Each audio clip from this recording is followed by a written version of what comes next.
nang kumikilos papalayo ng kalupaan ng bansa ang binabantayang si Bagyong Ada. Bagaman wala ng direktang epekto sa bansa, ang trough nito ay nakakaapekto pa rin sa ilang bahagi ng Luzon. Habang sa Northern Luzon ay patuloy pa rin ang pag-iral ng Northeast Monsoon. Ang ulat panahon mula kay Jen Garcia. Sa weather bulletin mula sa Pag-asa, makikita sa ating iWeather Center na tuluyan ng lumalayo sa landmass ng ating bansa ang minomonitor na bagyong si Ada. As of 10 a.m. kanina huli itong namataan sa layong 445 kilometers east ng Kasiguran, Aurora. Abot sa 55 kilometers per hour ang taglay na hangin nito at may pagbugso na abot naman sa 70 kilometers per hour na kumikilos northeastward sa bilis na 10 kilometers per hour.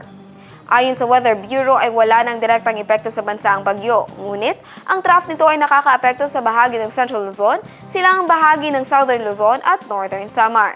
Habang patuloy pa rin nakakaapekto sa Northern Luzon ang Northeast Monsoon. At para naman sa magiging lagay ng ating panahon bukas, sa Cotabato City maglalaro agwat ang temperatura sa 23 to 33 degrees Celsius at nasa 10% ang chance of rain. Sa Maguindanao, papalo ang agwat ng temperatura sa 23 to 34 degrees Celsius at nasa 10% ang chance ng pag-ulan. Sa Cotabato Province, maglalaro sa 22 to 32 degrees Celsius ang agwat ng temperatura at 10% ang chance ng ulan. 24 to 31 degrees Celsius naman ang magiging agwat ng temperatura sa Davao City bukas at 60% ang chance of rain. Sa Cagayan de Oro City, papalo sa 22 to 31 degrees Celsius ang agwat ng temperatura at 30% ang chance ng pag-ulan.